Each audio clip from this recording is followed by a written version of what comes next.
Spain then, because, yes, the Portuguese are first, okay? The Portuguese make it to India, they bring back the riches. The Portuguese have established different outposts up and down the coast of Africa. They have established two outposts in India, okay? So obviously, not just the Portuguese, but anyone else who wants to get rich knows that they can follow this route down Africa.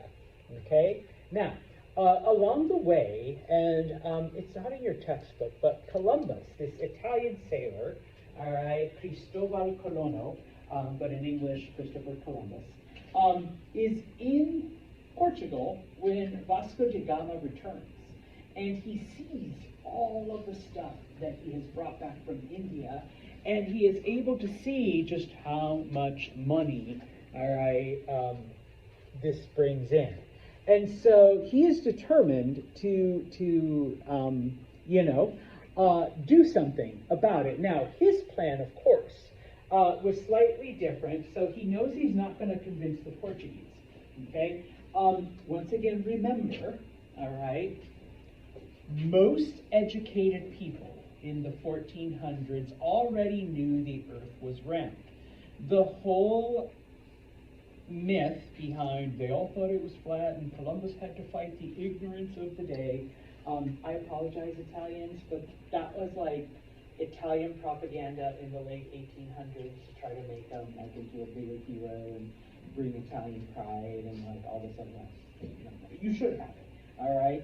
But it wasn't because Columbus was doing all of that, all right? Most people knew, all right? Now, of course, amongst the uneducated, all right, maybe some people like, well, God, I don't see it go like that, type of thing. But, all right, most people knew, okay? So his plan was reasonable, okay?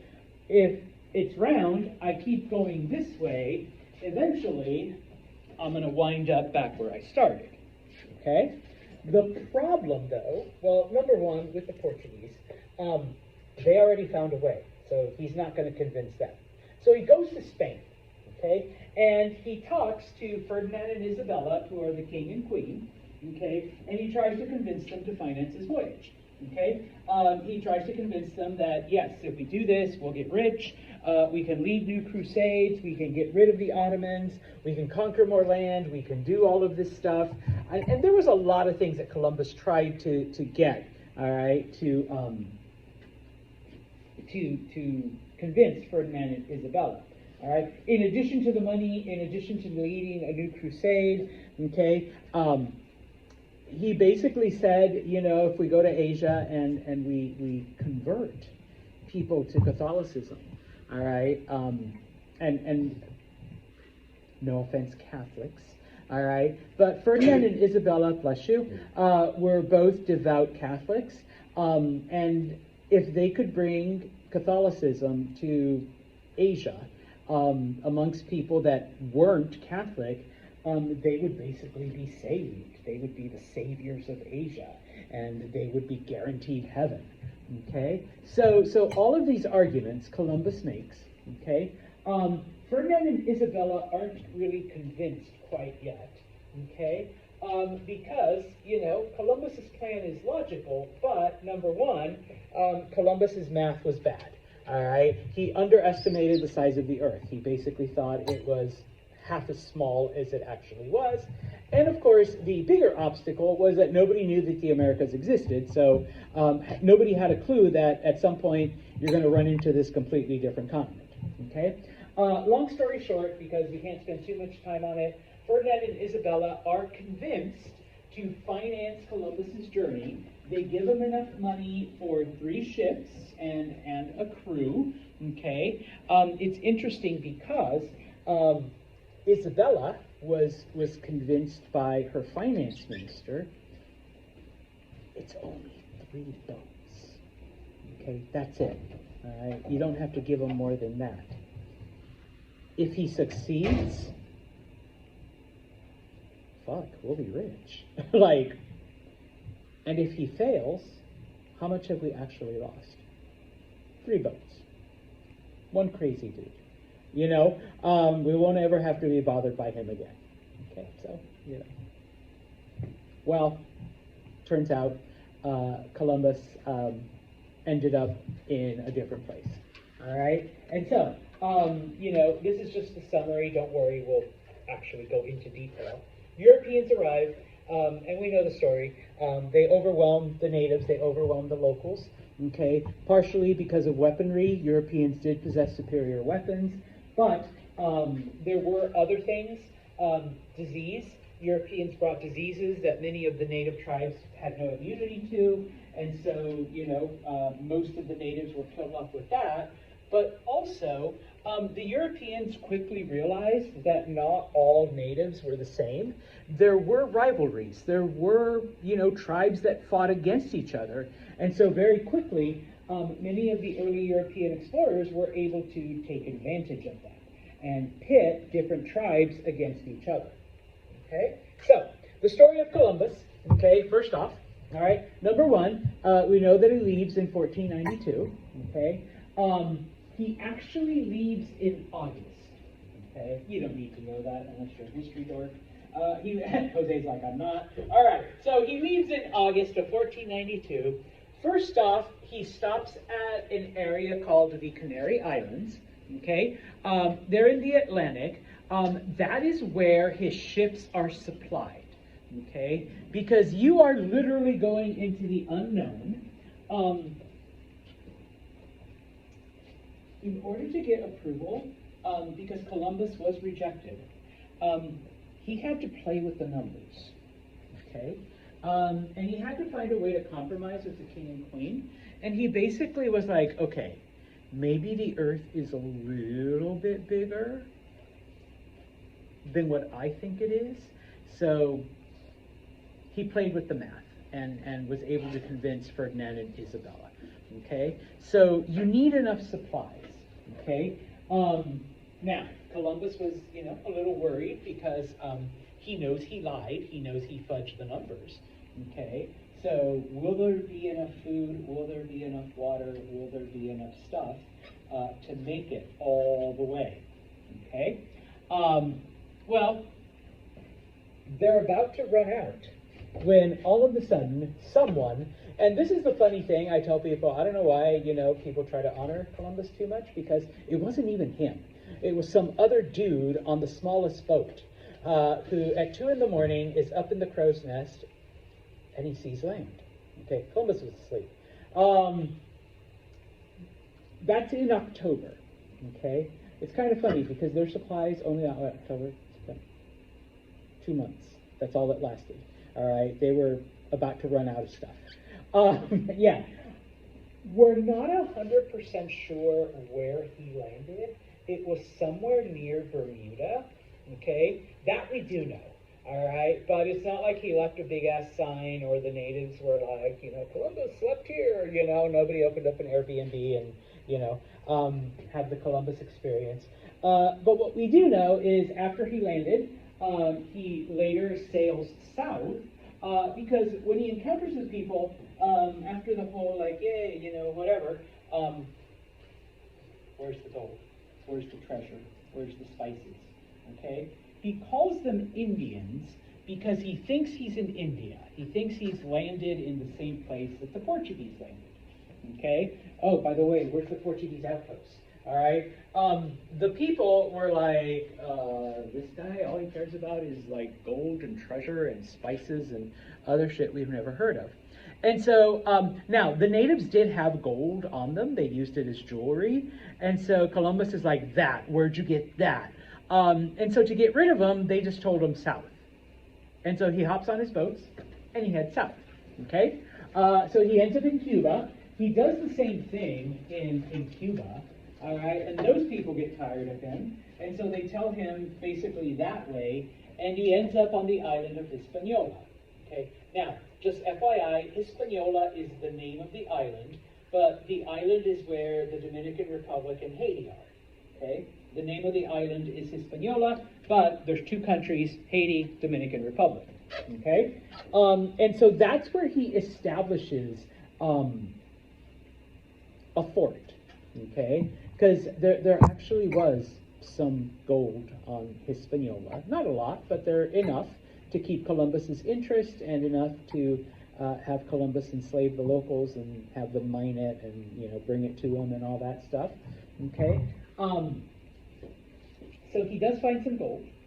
Okay, he sees them as simple, all right, because of the way they live. So he's like, oh yeah, we will definitely get these people Catholicized. Yeah. Okay. Yeah. Baptized. Okay, and we can make them Catholics. Okay.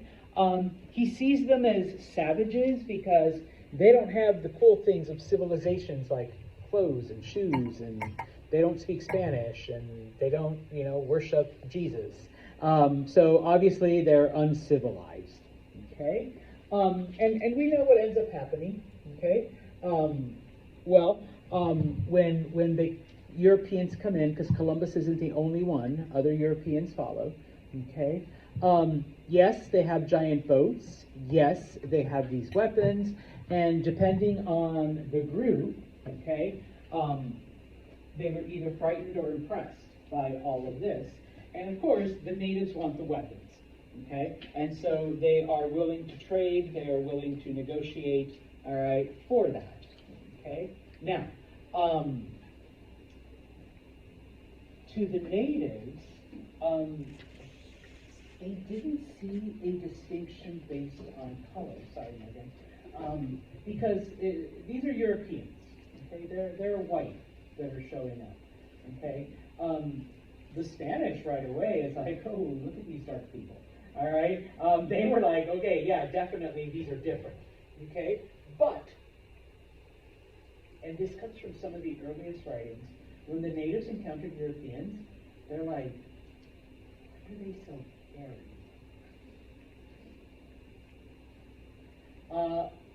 Many natives, or people that have a high percentage of native blood, you can't grow facial hair.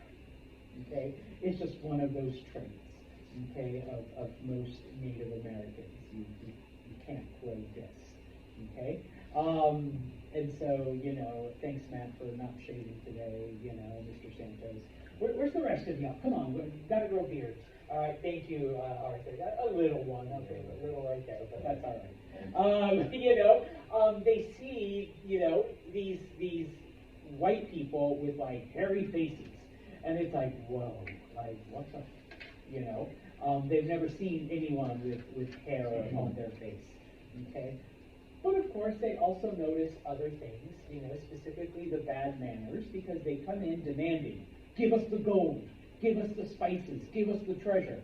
All right, this is what we came for. And where the hell are the Portuguese? And the Portuguese are supposed to be here, okay?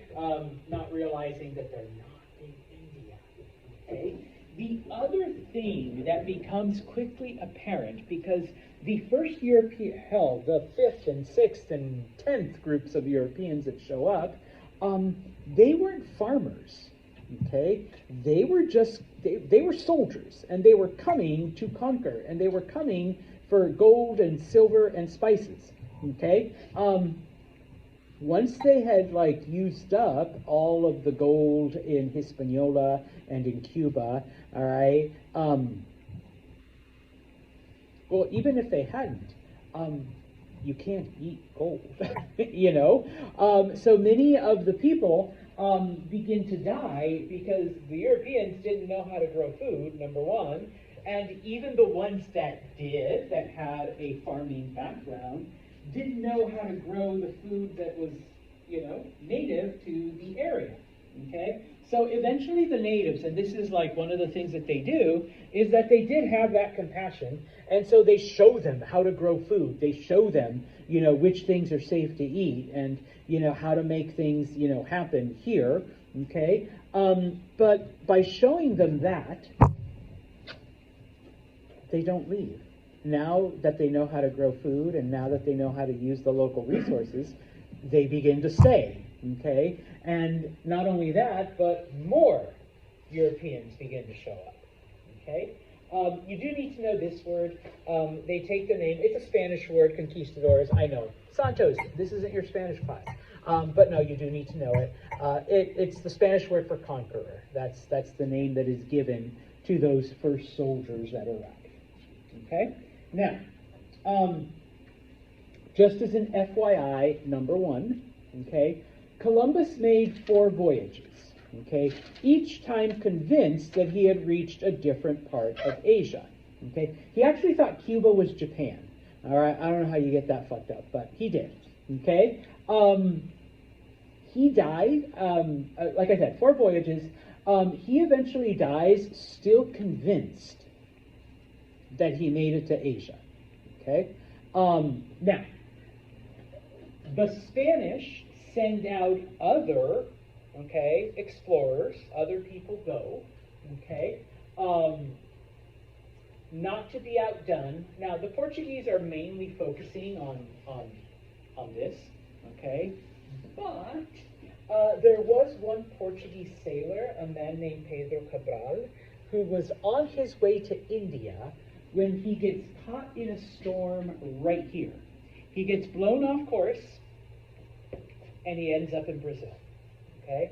And that is how the Portuguese stake a claim to Brazil, and even today, okay, Brazil is not a Spanish-speaking country, it's a Portuguese-speaking country because of Pedro, okay? Eventually he leaves, but the Portuguese lay their claim, and he does make it to India, all right? But that is how the Portuguese end up there, okay? Like I said, some of the other European countries also try to get in on this. France sends 1 or 2 expeditions. They end up in Canada, okay? Canada has no gold and silver. So the French are like, well, fuck this shit, and go back to France and don't come back for 100 years, okay? The English send another Italian sailor, a man named Giovanni Caboto, John Cabot in English, okay? They send him out. He also ends up in Canada, specifically Newfoundland. There's nothing there except for fish. So he goes back to England and says, there's nothing there except for fish. And the English are like, no, the Spanish are coming back with all kinds of gold, silver, treasure, all this other shit. Go find that. Cabot never comes back. That's the fun part about history. People went out, people died, we don't know how, we don't know when, we don't know what happened. Did he die in a storm? Did he get shipwrecked? Did he get killed by natives? We literally don't know. He set out on a second voyage, never came back. Okay, so now, why do we call it then America and not Columbia, since people like to give Columbus credit? Jade? Ah, close. There is another Italian, a lot of Italians going out there. Another Italian explorer named Amerigo Vespucci. I think I'm saying that right. Vespucci, okay? You Italians can correct me.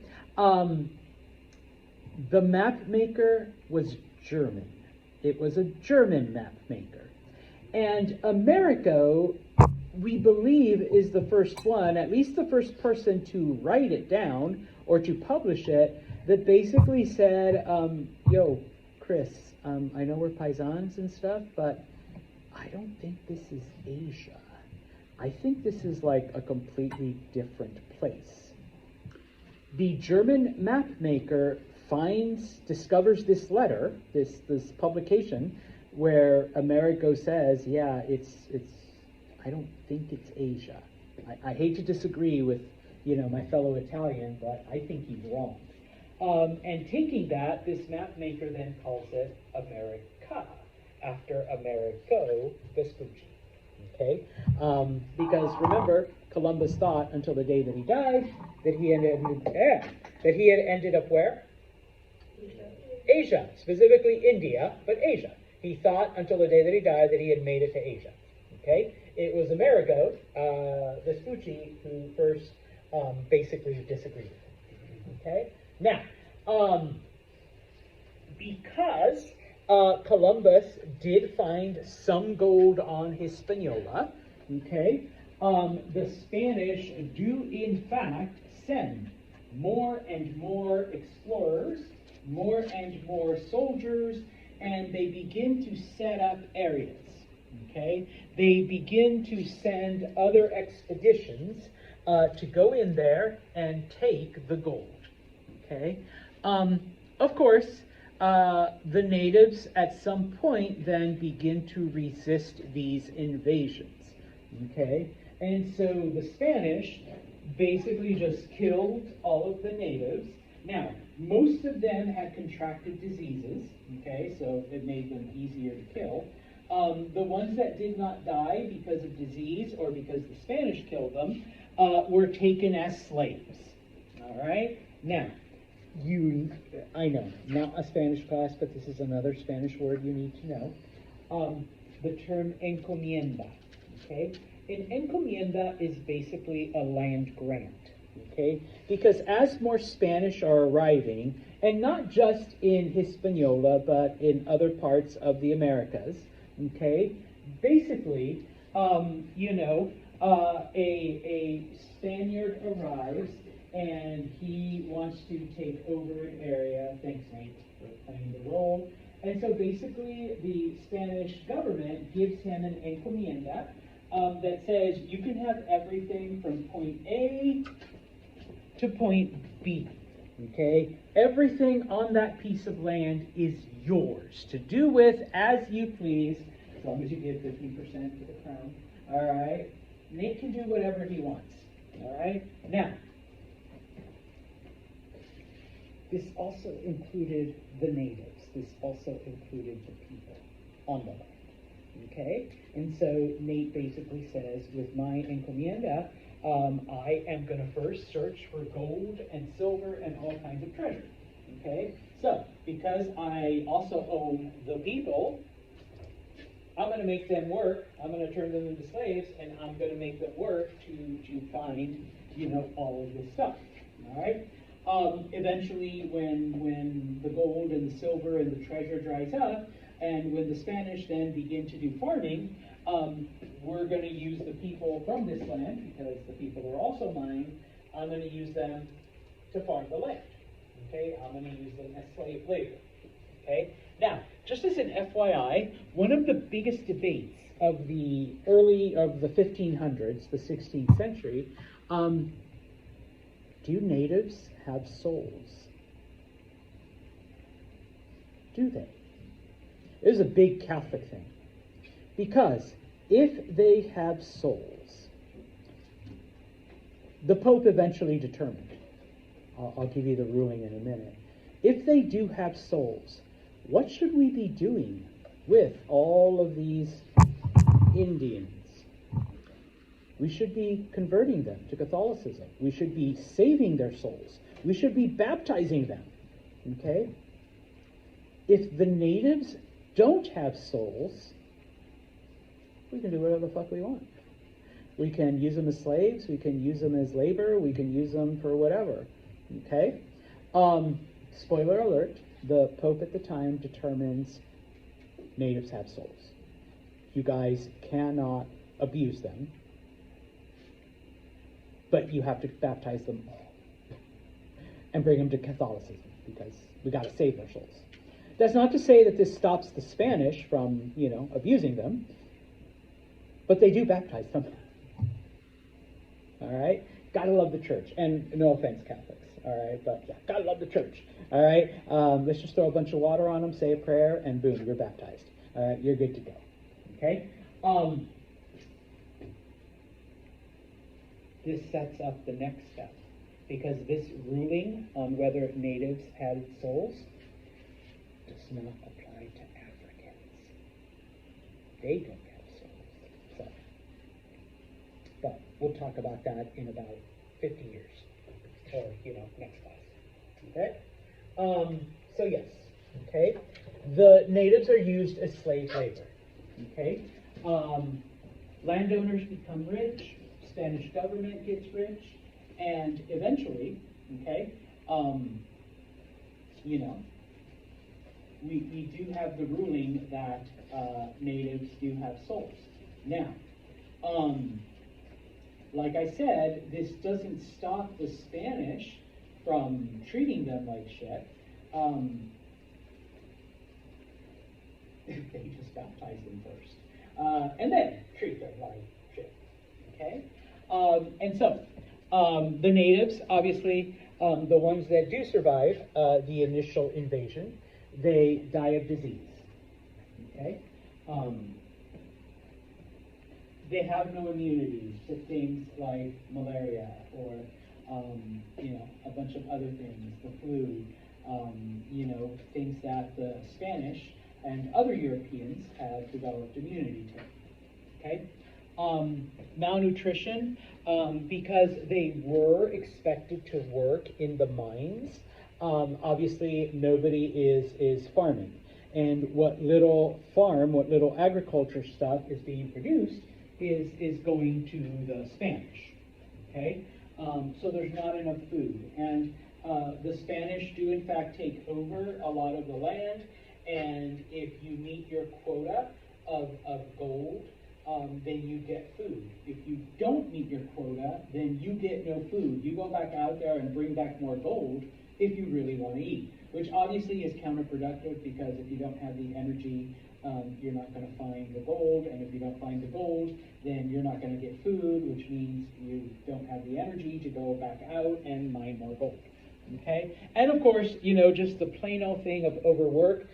Before the Pope rules that the natives were in fact people, that they had souls, once again, no offense, the natives were treated like nothing better than pack animals. All right, they would just beat them and work them and beat them and work them until they collapse. All right, now, eventually there's no more gold in Cuba, in Hispaniola, in some of the other islands of the Caribbean. Right? What are we going to do then with all of this empty land now that we've taken all of the gold? All right.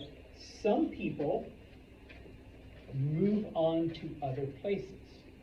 Okay, because obviously there's gold, and we'll talk about these guys. Okay, the Spanish hear of this mighty empire that exists across the water. All right.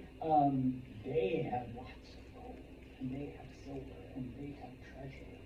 Okay? And so the Spanish are like, let's go. All right? We've taken all the gold from here. We can move on. Okay? The people who stay behind, though, because we still gave, Nate this big piece of land, and yeah, he's gotten rich off of the gold, but the gold is gone now. Okay? So, but he still wants to keep his land. The Spanish quickly discover that this crop that the Portuguese discovered in Africa, sugar, grows way better in the Caribbean on these islands than it ever did anywhere else, including Africa. Okay?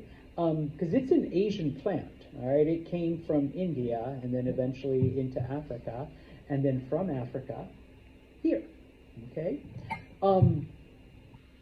We already know the effect that sugar has. Okay, we already know that the Europeans are demanding it.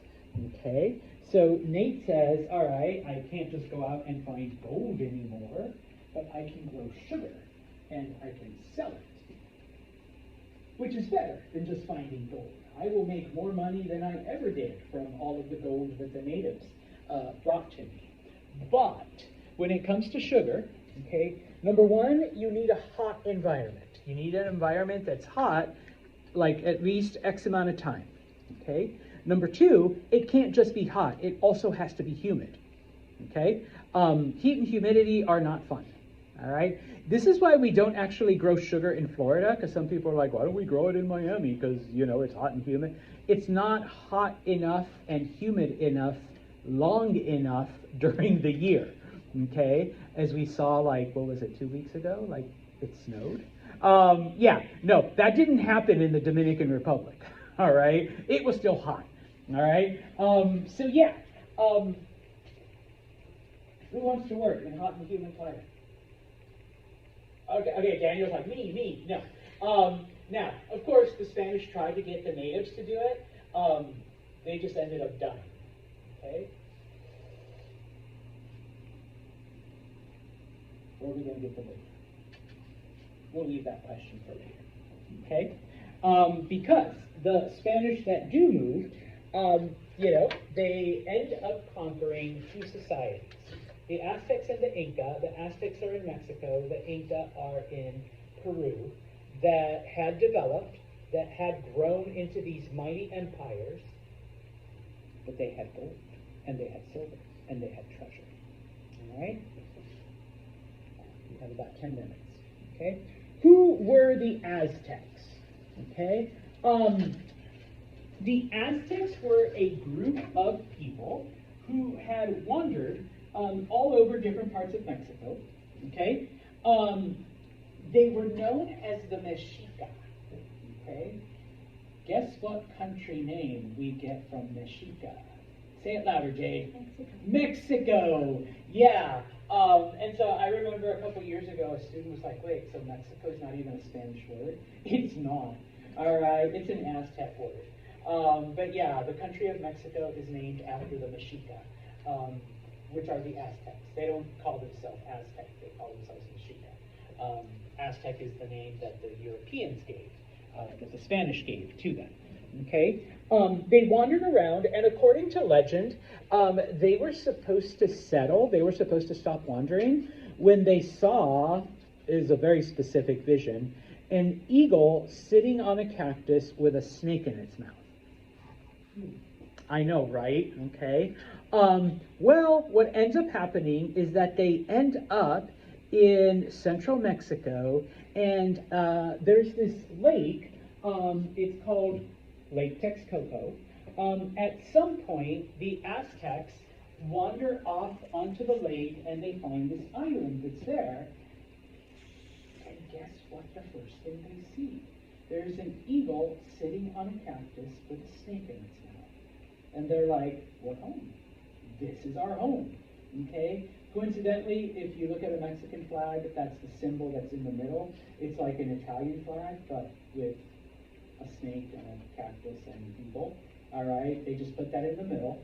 All right, and so I like to kid around with you Italians. I'm like, yeah, why are you guys like messing up my flag? All right, you guys need to put the eagle and the cactus there. And we're like, this is Italian.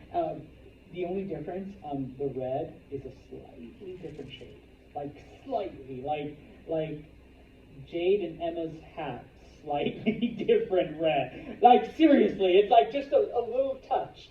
No, you guys, thank you both for wearing the reddish beanie today. Other than that, though, it's like identical, because the green is the same shade of green, and the white is the same shade of white, and then, of course, you have the eagle. Anyways, okay, so this is where the Aztecs settle, okay? They start to build, these, little cities on this island. Eventually, though, all of these little cities come together, and they form the city of Tenochtitlan. You don't need to say it right, but just don't call it Tenochtitlan. No, I've had smart-ass students. It's Titland? No, it's not Titland. All right? Tenochtitlan. Okay? So they form the city, and it's built on the island, this island in the middle of a lake. Okay? And, it is like the largest, most fabulous city in Mesoamerica. There's temples, there's houses. The Aztecs are able to create floating gardens. That's how they got their food. All right. They built canals. Some of the early Spanish who went there were like, this is like being in Venice. There's like canals that you can go, and it not only brings water, but you use them for transportation and whatnot. So it was this huge, fabulous city. Okay, and the Aztecs do expand beyond the lake. They do expand into other parts of Mexico. Okay, through marriage. Okay. They unite with other tribes, so no different from the history of Europe, okay? Brady's not here, so we'll use Nate again. My son and Nate's daughter married, and so now our tribes are united, okay? Now, of course, just like in other places, okay, this isn't the only way that the Aztecs, bring other groups into their nation, all right? You also have war and you have conquest. And yes, the Aztecs were very warlike, okay? They did go out and conquer other groups. So they made a lot of enemies, okay? A lot of the other native tribes hated them, number one. Number two, okay, I'll admit, I'll put out the dirty laundry. Yes, the Aztecs did practice human sacrifice, okay? The Aztec gods demanded blood, but unlike the Maya, okay, the Maya gave up their own blood, like from the rulers. So those of you that took history with me, yes, you cut yourself, you put the knots. If you were the king, you had to cut your pee-pee, if you were a royal, I was like, what? Yeah, the king and the high priest, that's where you got the blood from. The women, they had to cut parts of their tongue, unlike the Maya, though, where it was self-mutilation, okay, the Aztecs took their enemies, the people they took in battle, and you were the sacrifice to the gods, okay? Obviously this does not make you very popular with the other people, okay? If you knew the Aztecs were coming, you knew they were either going to, one, conquer your land, or two, kidnap you and then sacrifice you to the gods, okay? So that was your fate, okay? From 1440 and on up, the Aztecs were constantly at war. All right, with other tribes, with other groups. They were either conquering land or, like I said, going out, defeating people, and using the captured, the POWs, as sacrifices to the gods, because the Aztec gods wanted blood. They loved blood, okay? And so, especially human blood, all right? This does not make them the most popular group in Mexico, okay? Before I finish, just to show you then, and sorry, I made the map big, okay? We have the different areas, okay, in Europe and in Asia, but now, okay, the Spanish are also fully in control of Hispaniola, Cuba, the various islands, okay, where Columbus landed. And so we're at the point now that they have taken all the gold, they've taken all the treasure, and so now they're headed here, okay? Now, just very quickly, this isn't a part of the notes, but those of you who know me, or I don't know if I've already said it, I'm Mexican, okay? That's my background. All right, my background is Mexican. So this is just an artist's rendition of what Tenochtitlan looked like, the city in the lake, all right, on the island, in the middle of Lake Texcoco. Early Spaniards who went there, they did draw it out from an aerial perspective. And so, yeah, you have the temples, you have the living areas, and of course you have, the surrounding island. There's canals and whatnot. There were causeways. You didn't have to you could get on a boat and row out to the city, but you could also walk across these different bridges into different parts, okay? So it was a very sophisticated, a very intricate system, okay? We'll talk about the Spanish conquest. But spoiler alert, and I'm sure most of you already know, the Spanish destroyed everything. They burnt down the city, okay, and built Mexico City, okay? This is the main cathedral of Mexico City as it exists today. It's obviously like 400 plus years old, but it lies on the remains of the old Aztec temple, okay?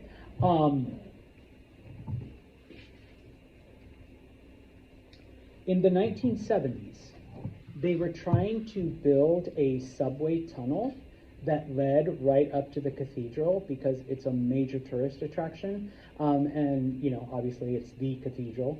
And across from where I took the pic, these are my pictures, from where I took the picture, there is a huge big ass plaza. All right, and so yeah, like if we can get people here closer, if the subway can drop them off right there, good for business. As they were digging the subway tunnel, they discovered that the Spanish, back in the 1500s, didn't get rid of all of the temple. They got rid of the top, but they didn't dig out the foundation. And so as the Mexicans were digging the foundation, you know, to dig a subway tunnel, they found El Templo Mayor, the major temple of the Aztecs. And so all we have left is the base, okay, the foundation. And so over the last, when were the 70s? 50 years ago? Damn, I'm old. Over the last 50 years, they have excavated, you know, and so they have found the original steps to lead up. Obviously, the rest of the temple's gone, but, you know, the bottom steps, okay? That's Quetzalcoatl. I wore a shirt with its face on Monday, the Aztec serpent god. There he is. Okay. I should have worn the shirt again. When they did that, did they like preserve the part of the temple that they? Oh yeah. After that, they're like, "Fuck the subway. We're keeping the temple." No, not like the bottom part. I mean, like the part that they got rid of to put like Mexico City. No, that's been gone. That's been gone for hundreds of years. The Spanish literally like burned it, destroyed it, ground it up, and then reused what they could to build Mexico City. Okay, so just a couple of the things that are there. That's actually Tlaloc, the Aztec god of rain. Okay, so there's some monuments to him inside. Okay, human skulls. Yeah, I told you, human sacrifice. They love blood, so there are human skulls in the walls. All right, it's not all you know, butterflies and unicorns. The Aztecs did have running water. And so these are the aqueducts that brought running water into the temple, okay? So they were able to excavate those as well, all right? So yeah, modern day Mexico City is built on Tenochtitlan, all right? We'll talk more about it on Monday. All right, guys? Have a good weekend. Stay safe, stay warm.